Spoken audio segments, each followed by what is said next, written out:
Hello guys, मैं कमल जिंदल अपने channel देसी रिवाज पे आपका स्वागत करती हूँ। गाइस, आज हम करने जा रहे हैं गाय की पूजा। और आप सोचोगे कि गाय की पूजा क्यों कर रहे हो, क्योंकि ये जो मास चल रहा है ये मंगसर मास है। इसको मार्गशीर्ष भी कहते हैं और ये कृष्ण भगवान का मास होता है। और जो पिछले महीने हमने कार्तिक मास में बहुत सारी पूजाएं की, हमने तुलसी माता की पूजा की, पूरा महीना तुलसी को दीपदान किया, तुलसी विवाह किया, दशहरा किया, दिवाली की, इतनी सारी पूजाएं थी कार्तिक मास में। क्योंकि कृष्ण भगवान ने वो मास तुलसी माता को अर्पण किया हुआ है और तुलसी माता की इसलिए पूरे मास में पूजा होती है।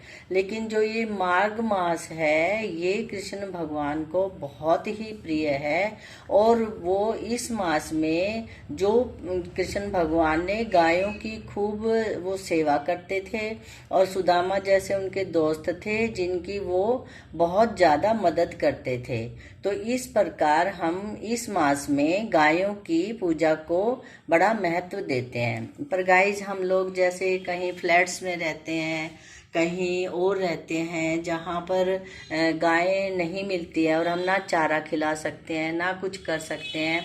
तो गाइस, मैं एक आपको बहुत सौखा सा साधन बताती हूँ कि पूरे महीने हम गाय की कैसे सेवा करते हैं। तो उसके लिए मैंने ये एक मट्टी का बर्तन लिया है और इसमें मैंने ये कच्चा स्थान बना दिया। ये देखो, इसको मैंने मट्टी से करके पानी से लीप दिया है और इसमें मैंने एक ये कच्चे स्थान को गौ माता का स्थान बना दिया है। और इसमें मैंने ये, आप इस गौ माता को सोने की भी ले सकते हो, चांदी की भी ले सकते हो, किसी भी प्रकार की गाय माता ले लो, आपको उसकी पूजा का बराबर फल मिलेगा। गाइज, मेरे पास ये गौ माता थी तो मैंने ये गौ माता ली हुई है और मैं इसी की पूजा करती हूँ। और आज आपको इसकी पूजा आपको कैसे करनी है उसका विधान बताती हूँ। तो देखिए, ये मेरे इसमें गौ माता में की पीठ में 384 लाख देवी देवता सारे इसके अंदर होते हैं।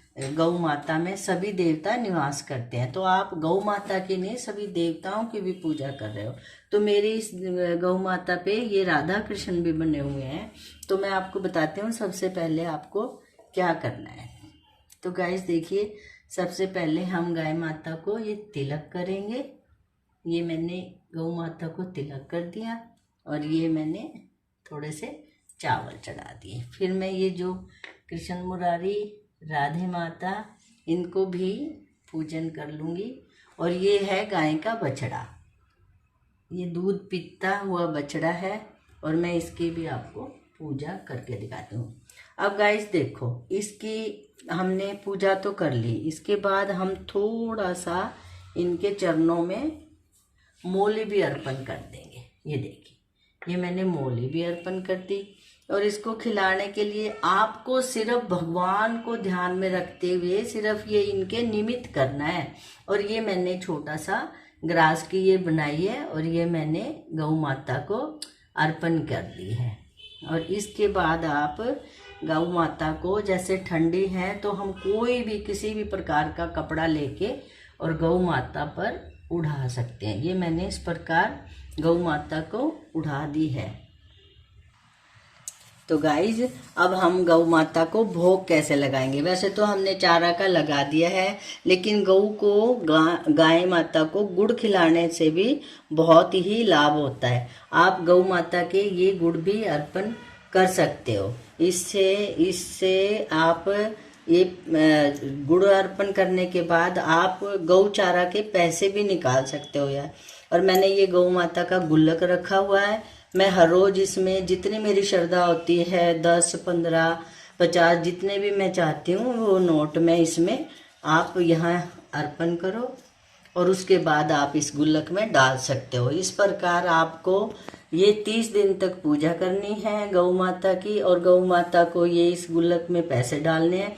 उसके बाद 30 दिन के बाद आप अपने गुल्लक को ले जाकर उसमें से पैसे निकाल कर गौशाला जाओ और गौशाला में आप इन पैसों से गौ माता को चारा खिला दो।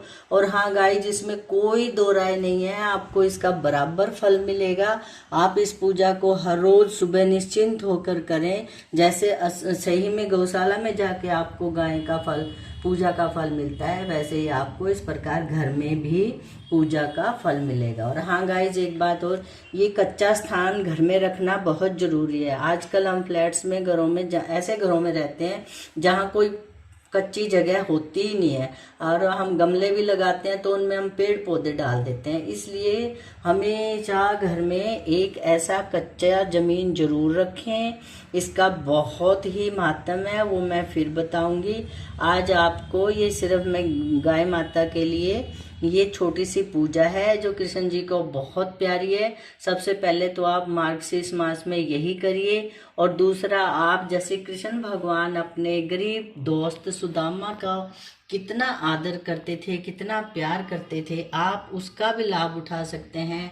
अगर आपके आस पड़ोस में कोई ऐसा गरीब है जो किसी चीज़ से लाचार है, तो आप कृष्ण भगवान को ध्यान में रखते हुए, कृष्ण सुदामा की जोड़ी को ध्यान में रखते हुए आप भी वैसे ही उस गरीब की सेवा करके पुण्य कमा सकते हैं। कहने का मतलब ये है, जो चीज़ें कृष्ण भगवान को प्यारी थी मार्गशीर्ष मास में, वो सारी चीज़ें आप करके कृष्ण भगवान की पूरी पूरी कृपा का पात्र बन सकते हो।